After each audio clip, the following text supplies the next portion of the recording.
Hey guys, what's going on? It's Ben here, and I'm back today with a video regarding the Chicago Bulls, specifically the 2014-15 season. Uh, in the spirit of this video, I am wearing my Chicago Bulls sweatshirt. I want to make it clear my affiliation to the Bulls. I'm not a huge fanboy of them. I do like them. To be clear, if you guys don't know, I was a big fan of the Big Three when the Big Three were an era with LeBron, Wade, and Bosh. So you might say, well, how would you be a fan of the Bulls at that point then? I wasn't a fan of them in 2010 to 11 when they were challenging the Heat. But then once D Rose went down with injuries, not that I wanted him to get injured, but I just wasn't particularly fond of him. But once he left, and it really became a team with the core of like Nate Robinson and Jimmy Butler, then I really started to like the team a lot more. Basically, as Jimmy Butler came to be more and more of a threat and an option on the team, I started to like the team more and more. I've always been a big fan of Luol Deng too, and then Nate Robinson, obviously, I liked a lot. So that's why I have the Bulls sweatshirt.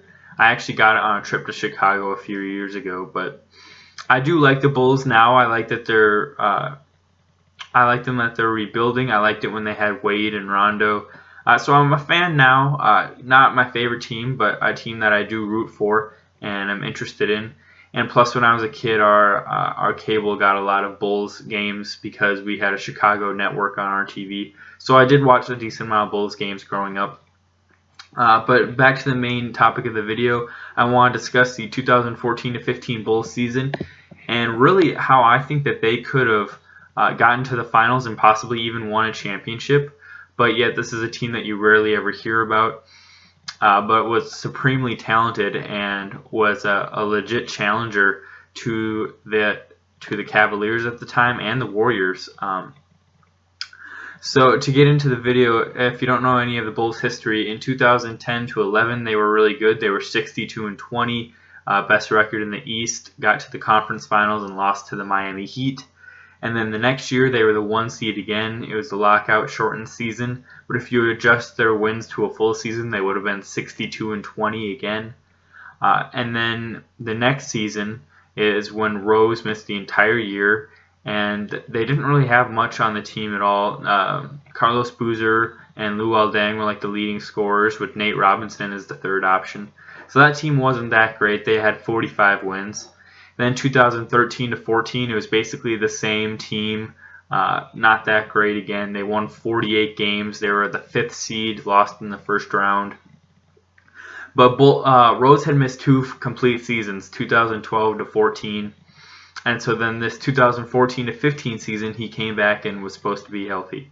Now this is significant because this is really, I'd say, the only year where the Bulls of this era had both Rose and Butler healthy and in their primes, because this season is when Jimmy Butler took his jump from being just like a decent NBA player to an all-star level player. This is when he won the Most Improved Player of the Year and made his first all-star appearance. Also, leading up to this season, the Bulls had waived Carlos Boozer and he signed with the Lakers, and Pau Gasol was a free agent and went from the Lakers to the Bulls. So they didn't trade those guys, but basically it was a trade in that the Lakers took Boozer on a free agency and the Bulls took Gasol off a free agency. And Gasol really had a resurrection of his career. He had been averaging around 13 points a game the season before, or 2 seasons prior. But then this season, he amped his average back up to 19 points a game. So you had a solid core of Derrick Rose, Joakim Noah, Jimmy Butler, and Pau Gasol. And at this point, they had gotten rid of Luol Deng, but they still had a good cast of supporting guys around them. They had Mike Dunleavy as their 5th starter, and then coming off the bench, they had Taj Gibson, who was a really good 6th man for them. Kirk Heinrich, Aaron Brooks, and Nikola Mirotic were the main other guys coming off the bench. Nikola Mirotic was a rookie, and Aaron Brooks and Kirk Heinrich were both backup guards. So they typically went about 9 to 10 deep. Tony Snell was the 10th man, but he didn't play as much as the other guys I'm talking about. Didn't really make as significant of an impact. But they had a really solid team. Kirk Heinrich could make an imprint off the bench. Aaron Brooks was averaging 12 points a game off the bench. Mirotic was averaging 10 points a game off the bench. So they had solid bench contributions. Taj Gibson was averaging 10 and 6 off the bench. And in the starting lineup, Mike Dunleavy was a solid starter/role player in that he was shooting 41% from three-point land, which is what the team needed because really no one else in the starting lineup could space it all that well. Jimmy Butler could okay, but not great, and Pau Gasol could a little bit, but didn't shoot a ton of threes. Jimmy Butler shot 38% from three, and Pau Gasol shot 46% from three, but really didn't take any threes at all, so that number is insignificant. But in this season, you had as the team's leading scorers Jimmy Butler with 20, averaging 26 and 3. And then you had Pau Gasol averaging 19 and 12, which is really good, 19 points, 12 rebounds a game. Joakim Noah was averaging 7 points a game along with 10 rebounds. Derrick Rose was averaging 18 points a game along with 5 assists. And then, as I mentioned previously, those role players, Dunleavy, Brooks, Mirotic, Heinrich, Gibson, all contributing around 9 to 10 points a game, except for Heinrich. He was averaging a little below that.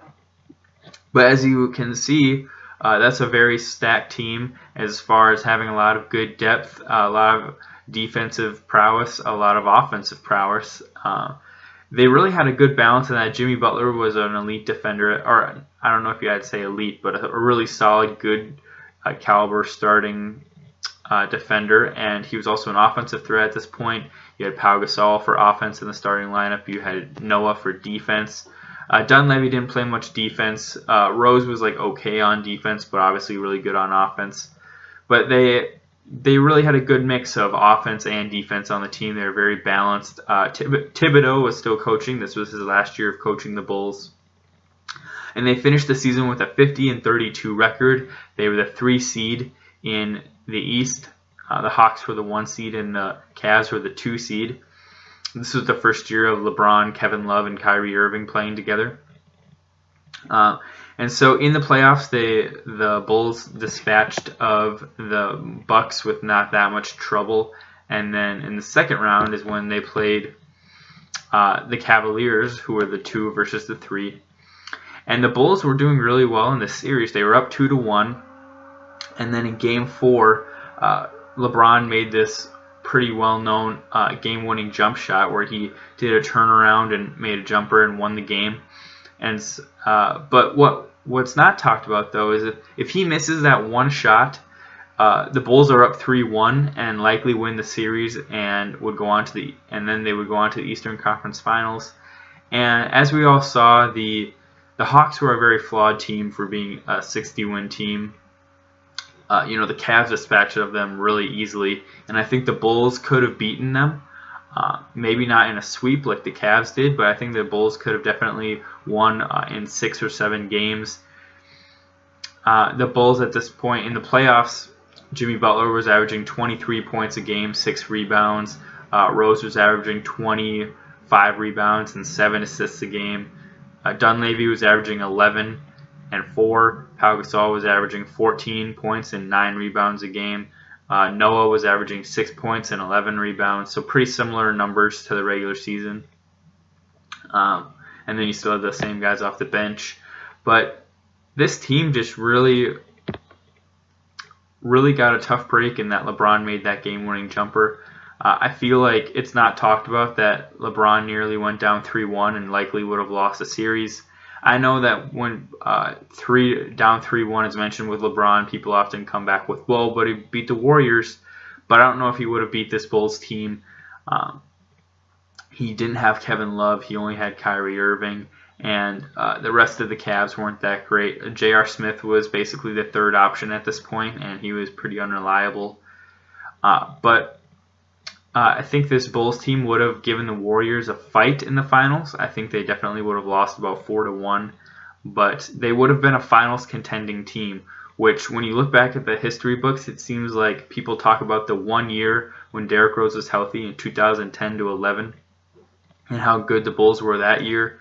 And then after they got beaten by the Heat, people basically just forget about them. They forget that they were the 1 seed actually the next year, but because of Rose's injury, they lost in the first round. Everyone forgets about 2012 to 2014 because those are 2 lost seasons where they didn't have Derrick Rose. But no one talks about 2014 to 15, the 1 year that Jimmy Butler was an all-star, Derrick Rose was back and relatively healthy, and Pau Gasol was an all-star, turning back the clock, doing really well.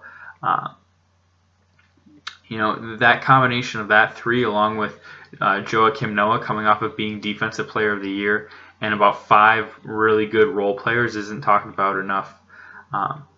I do think that this team would get talked about a lot more if they would have made the finals and lost, sort of as a Cinderella story, a comeback story with Derrick Rose coming back from basically missing 2 entire years from injury. It would have been really cool, and I think that this team would have stayed together longer. Tom Thibodeau got fired after this season. I think that he definitely would have stayed on longer if they would have made the finals.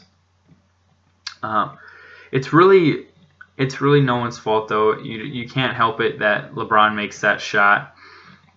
But I just feel like this is a team that doesn't get its just due as far as talent, and people really forget about it and just write the Bulls off in this era after that 1 year with Derrick Rose healthy. But this was a really talented team, and I just thought that I should share this with you and didn't want to go unnoticed. I hope you guys enjoyed the video. I just thought I should do a positive video about Jimmy Butler and Tom Thibodeau and all those guys, because right now there's so much chaos and craziness surrounding those guys and their situation in Minnesota. I wanted to do a video that was a little more positive and like that, rather than a video talking about all the chaos surrounding a situation. Again, hope you guys enjoyed the video. If you have any comments, leave them below. I would love to hear from you, and I hope you guys have a good day. Bye.